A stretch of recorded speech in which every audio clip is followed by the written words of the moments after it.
very happy morning, children. This is your new science teacher. We'll be handling 9th science hereafter. The topic we are going to deal is electric charge and electric circuit. We know nowadays electric current has become a very important role in our day-to-day life. Without electricity, we cannot do any work.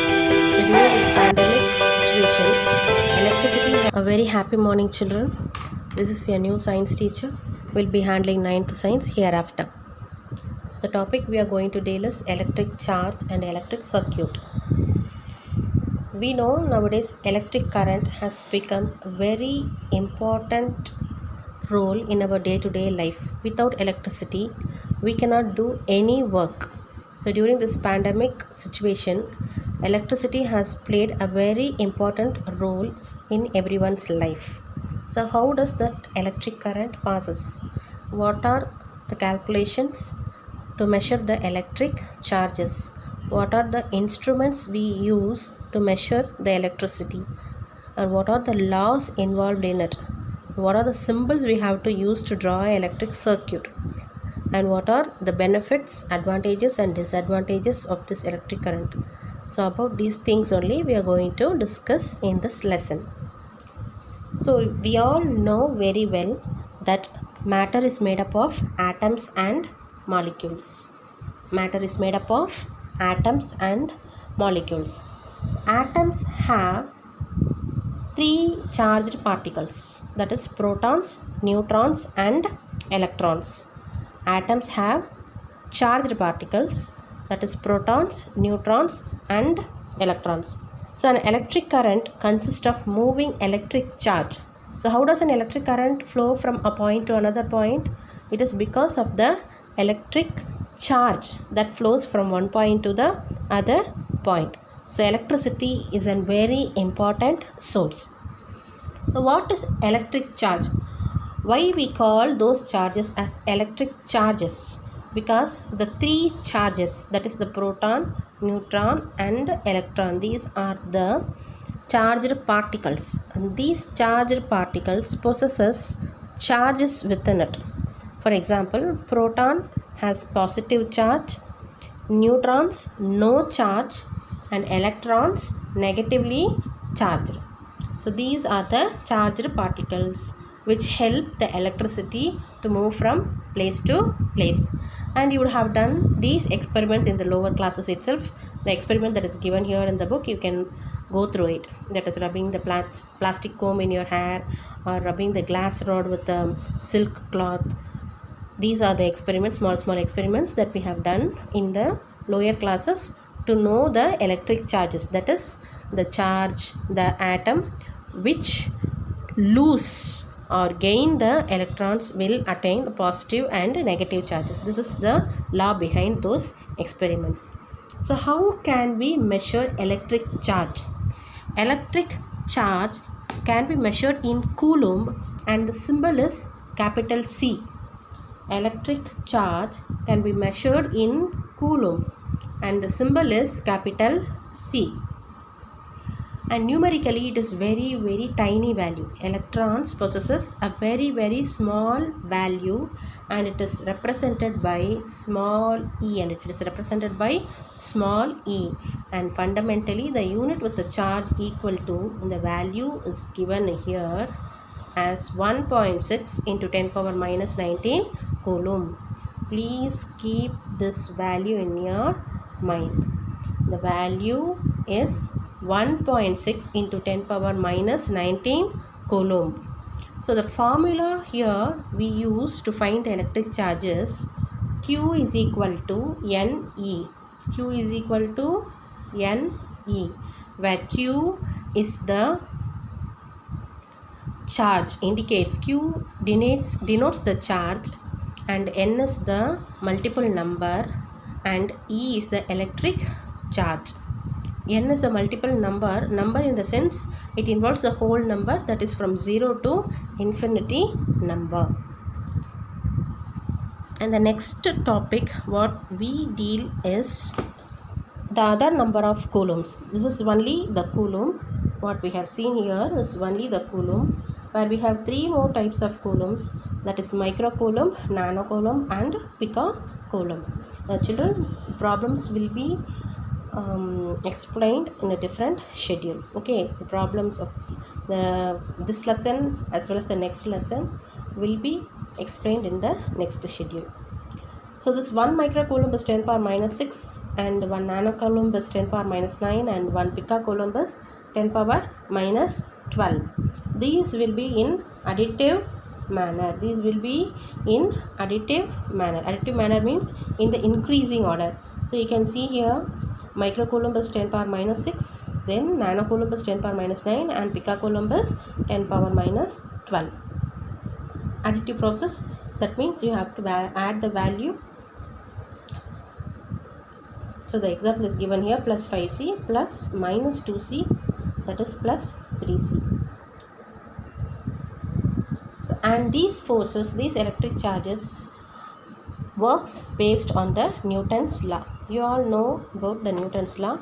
When the force acts on other side, the action will be done on the other side. Okay. So the next we are going to talk about the force. That is why they have introduced here the Newton's force law. So what is electric force? What is the law of force? How will you define force? Force is nothing but a push or pull. So how will you define force? Force is nothing but a push or pull. So as same, how are we going to define electric force? Force existing between the charges. Force existing between the charges is called as electric force. So see here, the force experiences some charge. So you know magnets, like pole, positive and positive does not attract each other, whereas positive and negative pole attract each other. So like poles repel and unlike poles attract each other. So the force between these two forces, the force between these two charges, calculated as electric force. Is that clear, children? So the next topic is electric field.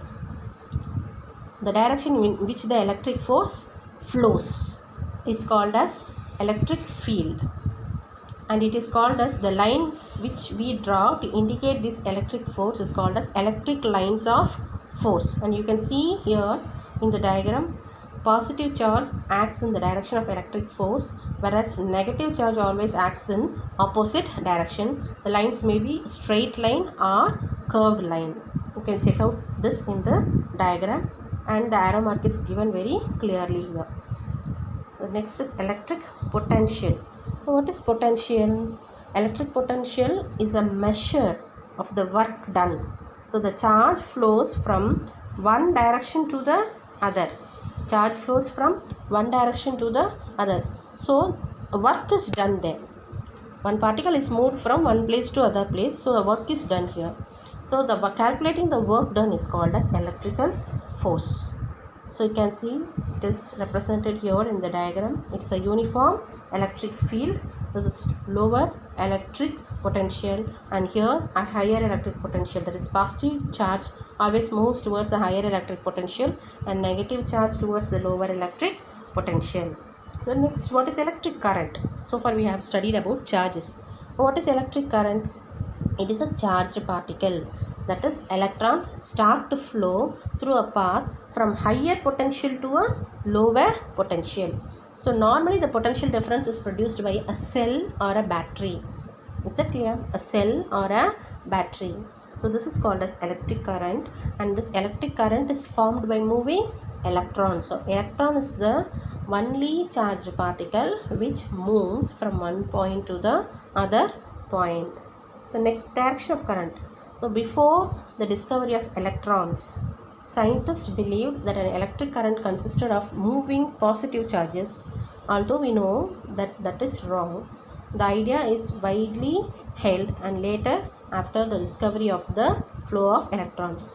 So the flow of positive charge is called as conventional current, whereas the flow of negative charge is called as electron current. So that is depicted here in the diagram, and the definition is given there.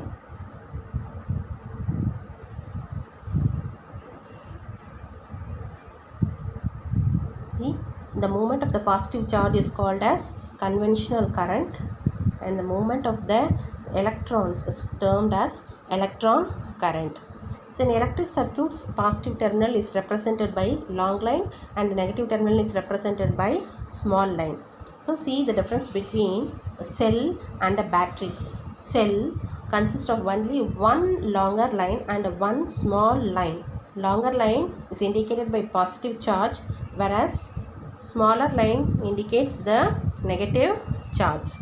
Is that clear? Cell is a single component which consists only one positive and one negative charge, whereas battery is a combination of more than one cell. See here, battery is a combination of more than one cell connected each other. So you can see how many cells here? 1 2 3 4 5 6 7 cells are combined together, so it is called as a battery. So this is the difference between cell and a battery. And next, how we are going to measure electric current. So now you know to measure electric charge, that is Q is equal to Ne. So now how are you going to measure electric current, and what is current actually? Current is the rate at which charges flow past a point on a circuit, in a particular circuit. How much amount of electron is flowing, okay, in a particular time. Calculating this is called as current, and it is represented by capital I. Current is represented by capital I. So I is equal to QT. I is equal to QT. Q divided by T. I is equal to Q divided by T. So I is the current and Q is the quantity of charge and T is the time. So time in the sense it is calculated in seconds, where Q in coulomb. So I is equal to 1 coulomb divided by 1 second, or 1 CS minus 1. So current 1 amp is equal to 1 CS minus 1. So how can you calculate this electric current? That's a particular instrument which we can use to measure this electric current. That is nothing but ammeter. It is called as ammeter. It is an instrument used to measure the strength of the electric current in an electric circuit. Please don't forget the name of the instrument. To find the electric current, we use ammeter. So the ammeter is connected in series in the parallel circuit, and positive to the positive terminal and negative to the black terminal. So next we will see the circuit diagram. How we make a circuit diagram using an ammeter. So see the setup first. So this is the battery. This is the battery with the negative and positive sign. The negative sign is connected to the switch or key. We call it a switch or key.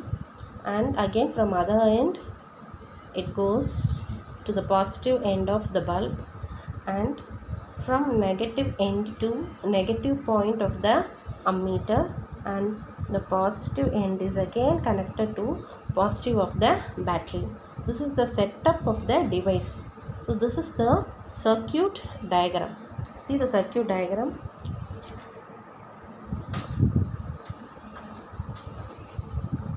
The negative sign to the key and to the bulb, and towards the negative terminal of the ammeter, and the positive towards the positive of the battery. So this is called a circuit diagram. Without mentioning the instrument, we use the symbols of the instrument. Using symbols, we draw the connections. So such diagrams are called as circuit diagram. The next is electromotive force. In short, we call it as EMF, electromotive force. You have a scanner code. You can scan it and see what is given in that code. You will have experiments or a briefer working of the water system or electric network will be explained there, it seems. So electric EMF is nothing but the force, the same thing, the charge which flows from one point to the other point which helps a device to work. Calculating the force is called as electromotive force, and it is also defined by E. It is also mentioned by E, and the formula is E is equal to capital W divided by Q, where W is the work done, and the SI unit of EMF is joules per coulomb. In other words, the EMF of an electric current, this is the definition of the EMF, very important definition, should be thorough with this definition. The EMF of an electric current or electric energy source is 1 volt if 1 joule at work is done by the source to drive 1 coulomb of charge completely around the circuit. So next is potential difference. What is potential difference? Difference of the charge. When it flows, the charge possesses energy. The charge gets converted into energy. So calculating the conversion of energy is called as heat energy. It may get converted to heat energy or light energy. So we call it as mechanical energy. The working process is called as mechanical energy. And the starting process, that is when you switch on a light. So switching on, so the current starts flow. The charge starts flow from the switch to the bulb. So that initial point is called as potential energy. And when it reaches the bulb and when the bulb starts glowing, the potential energy gets converted to mechanical energy. So calculating the difference between the potential energy and the mechanical energy is called as potential difference, and it is denoted by the symbol capital V, that is volt. It is denoted by the symbol capital V, that is called as volt, where volt is equal to capital W by Q, where W is the work done and Q is the charge, as we have seen already. So what is volt? Volt is nothing but it is the instrument which is used to measure the potential difference. So as we used ammeter to calculate the charge, here we use voltmeter to measure the potential difference, and this voltmeter is connected parallel to the instrument. Here it is connected parallel to the instrument. See the diagram, same as how ammeter is connected, but ammeter is connected in series, whereas this voltmeter is connected in parallel. Same from negative terminal to negative of the bulb, positive to positive of the battery, negative to negative of the voltmeter. This is called as parallel connection. Negative to negative of the voltmeter and positive to positive of the battery. So this is the actual setup, and see the circuit diagram, the same circuit diagram, but see the voltmeter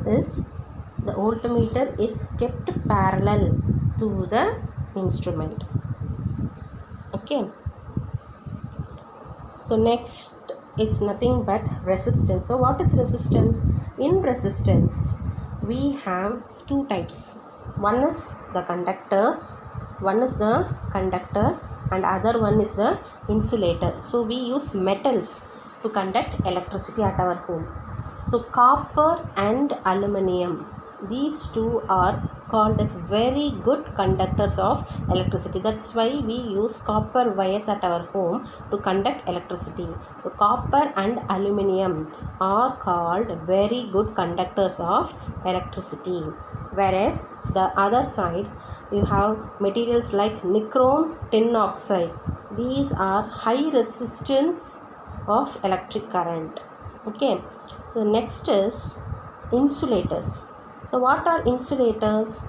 Insulators are nothing but glass, polymer, rubber and paper.